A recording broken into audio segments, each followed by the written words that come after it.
गाजीपुर से अमित उपाध्याय पत्रकार UP head की खास रिपोर्ट। सच्चे मन से मांगी मन्नत होती है पूरी। शिव पूजन बाबा आश्रम में दर्शन पूजन करने उमड़ी श्रद्धालुओं की भारी भीड़।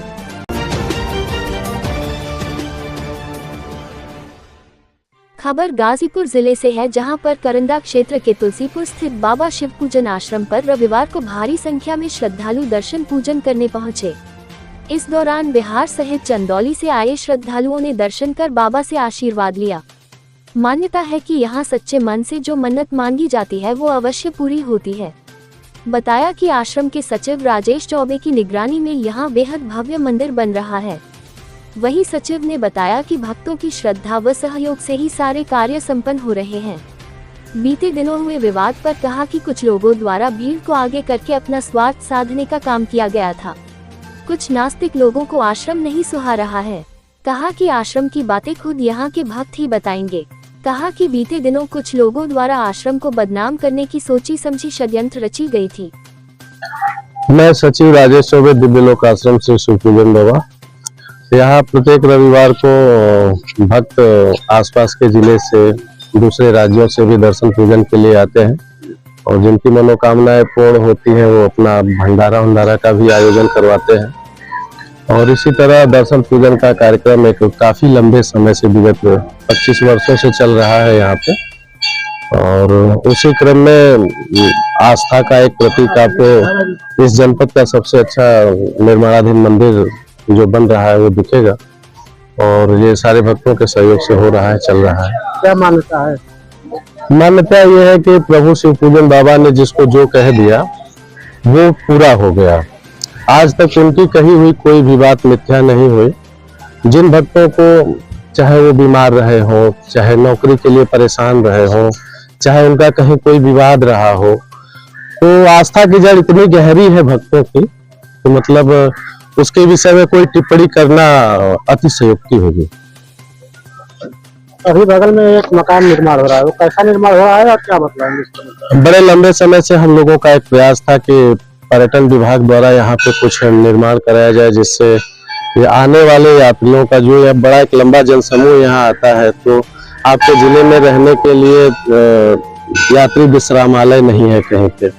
तो उसी क्रम में एक लंबे प्रयास के बाद आदरणीय हमारे सदर विधायक श्री जय किशन साहू जी के प्रयास से एक मुख्यमंत्री सहभागिता योजना के अंतर्गत यात्री विश्रामालय का कार्य चल रहा है।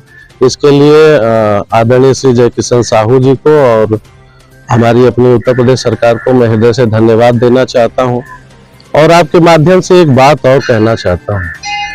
हमारे जनपद गाजीपुर में बड़ा दुर्भाग्य रहा है इस जनपद का कि जहां पे इतने ऋषि महर्षि रहे, जहां परशुराम जी विष्णु के अवतार पैदा हो, जहां जमदग्नि ऋषि का आश्रम, नागा बाबा, मौनी बाबा, पौहारी बाबा, गंगाराम बाबा, जहां कण्व ऋषि रहे हैं, पर्यटन की दृष्टि से काशी की तरफ जब हम लोग देखते हैं, तो लहुरी काशी के विषय में जब हम लोग सोचते हैं और इतनी अपार संभावनाओं के साथ जब सोचते हैं तो बड़ा दुख होता है। कभी सौभाग्य से हमारे यहाँ पर्यटन विकास भी रहा है, सरकार में जब हमारे लोग रहे, नहीं हो पाया किन्हीं कारणों से। फिर भी हम सभी को, आप मीडिया बंधु को, क्षेत्र की जनता को, जिले की जनता को ईमानदारी से एक ऐसा प्रयास करना चाहिए कि जो सम्मान हमें नहीं मिल पाया हमारे ऋषि मुनियों को, ये पीढ़ी ही दिला दे। न दिला पाए तो अपने संघर्ष की रफ्तार को तेज कर दे। उसके संघर्ष की धार थोड़ी तीव्र होनी चाहिए। सभी लोगों को जो बन पड़े प्रयास करना चाहिए। व्यक्तिगत रूप से मैं, दिव्य लोक आश्रम पूरा परिवार, यहाँ के सारे भक्त, जनपद में पर्यटन की अपार संभावनाओं को देखते हुए सब लोग अपने अपने हिसाब से लगे हुए हैं। इसमें समय समय पे जो भी राजनीतिक दल रहे उन्होंने भी अपना सहयोग किया। यहाँ कटान का भी जो काम नहीं होने वाला था वो भी हुआ। लेकिन सच्चे मन से, अगर थोड़ी दृढ़ राजनीतिक इच्छा से हमारे सारे विधायक, सांसद और जितने भी लोग हैं थोड़ा पवित्र मन से प्रयास करेंगे तो मेरा अपना ये मानना है कि अगले 5 वर्षों में जनपद गाजीपुर की दशा और दिशा पर्यटन के हिसाब से बदली जा सकती है। एक बड़ी खुशी की बात पेपर में पढ़ के मुझे मिली कि हमारे अंकित भारती जी को पर्यटन विकास समिति का सदस्य बनाया गया है। देखिए, कोई भी इतिहास के पन्ने में दर्ज होके नहीं आता है।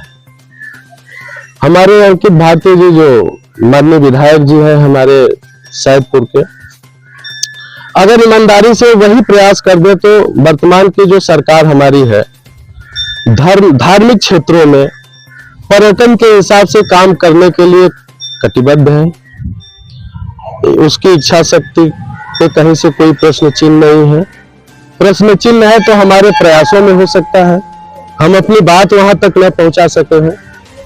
मैं आपके माध्यम से आदरणीय माननीय मुख्यमंत्री जी से भी आह्वान करता हूं कि जिस तरह से काशी का विकास पर्यटन के दृष्टि से हुआ है, जो मैंने बताया है, अगर वो धरातल पे सत्य है तो जरूर इस दिशा में एक विस्तृत कार्य योजना सरकार की तरफ से बननी चाहिए और इस पे काम होने चाहिए।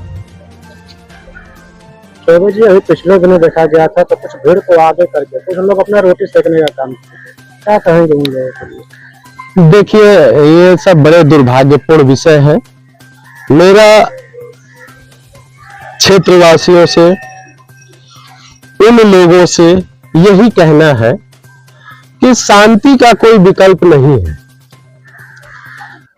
शांति चाहे लड़ाई करके भी बात होगी तो शांति की बात होगी, युद्ध के बाद भी शांति का प्रस्ताव आता है। तो क्यों न जब एक अच्छी दिशा में काम हो रहा है तो समाज में बेमतलब की चीजें न फैलाई जाए। मैं ये आपसे भी कह रहा हूं कि आपको कुछ गलत दिख रहा है तो उसकी विस्तृत जांच भी हो जानी चाहिए, उस पर कार्रवाई भी हो जानी चाहिए। नहीं तो गलत को हम कब तक सही साबित करेंगे? और जो सही है वो सही है, जो गलत है वो गलत है। भीड़ कभी भी उग्र होती है तो उसमें भीड़ का कोई दोष नहीं होता है। वो घंटे, 2 घंटे, 4 घंटे, 1 दिन, 2 दिन, 4 दिन के लिए होती है। भीड़ जब शांत होती है तो पश्चाताप करती है। हमें पहचानना उन लोगों को है जो उसके पीछे खड़े हैं, जिनकी मंशा गलत है, जो इस पवित्र कार्य को होने से रोकना चाहते हैं। ऐसे लोगों की पहचान करनी है, ऐसे लोगों से सावधान रहना है और भीड़ कभी दो पहचान करनी है, ऐसे लोगों से सावधान रहना है और भीड़ कभी दोषी नहीं होती है। इसीलिए तो ऐसे लोगों का ये प्रयास रहा कि भीड़ को आगे किया जाए, महिलाओं को आगे किया जाए, बच्चों को आगे किया जाए, ताकि कोई त्रासदी हो। क्या मामला क्या था? मामला एक चोरी का था। चोरी में जो लोग पकड़े गए, पुलिस की पूछताछ में उन्होंने जो कुछ बताया उसके बाद एक समझौता हुआ। फिर समाज में गलत फहमियां फैलाई गई, लेकिन जो सच्चाई थी सब लोग जान गए। अब ऐसी कोई बात नहीं है, सारे लोग बड़े आनंद से हैं, दर्शन करते हैं, अपना सब काम करते हैं। वो लोग भी जो इसमें जिन लोगों को आगे किया गया था वो लोग भी बड़े प्रेम पूर्ण वातावरण में मिलते हैं। ऐसा नहीं है कि नहीं मिलते हैं, सारे लोग मिलते हैं, सबसे मुलाकात होती है, सब लोग आसपास के। सुरक्षा व्यवस्था के लिए क्या क्या किया गया? प्रशासन ने उस दिन जो सहयोग किया उसके लिए मैं हृदय से धन्यवाद देता हूं। मैं अपने ही आश्रम के लिए नहीं, जितने भी आश्रम हैं उनके लिए जिला प्रशासन से एक गुजारिश करता हूं कि वहां पे 2 सिपाहियों की व्यवस्था की जाए। जो हमारा 112 नंबर पिकेट ड्यूटी चलती है उसको आश्रमों पे 1-1, 2-2 घंटा किया जाए और थोड़ी कड़ाई की जाए, ताकि शराब पीने वाले, गांजा पीने वाले, इस तरह के लोग आश्रमों में, मंदिरों पे आसपास न आए। जब वो ऐसा काम करें अपने घर रहे और जब उनका मन पवित्र रहे तब वो आश्रम पे दर्शन करने आए। ऐसी जगहों पे उस तरह की चीजों का कोई स्थान नहीं है। मैं जिला प्रशासन से मैंने मांग भी की है और मैं चाहता हूं कि रविवार के दिन यहाँ पे पुलिस की व्यवस्था रहे, जो ही उपलब्ध हो।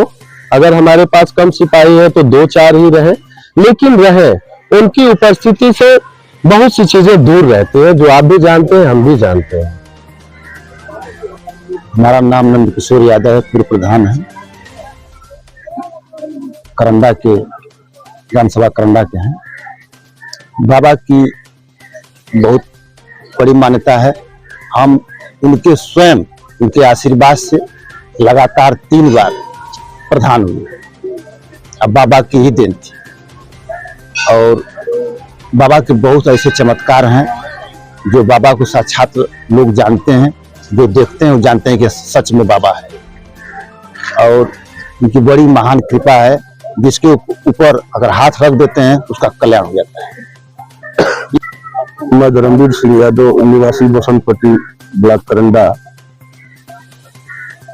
बाबा साक्षात शिव के अवतार हैं।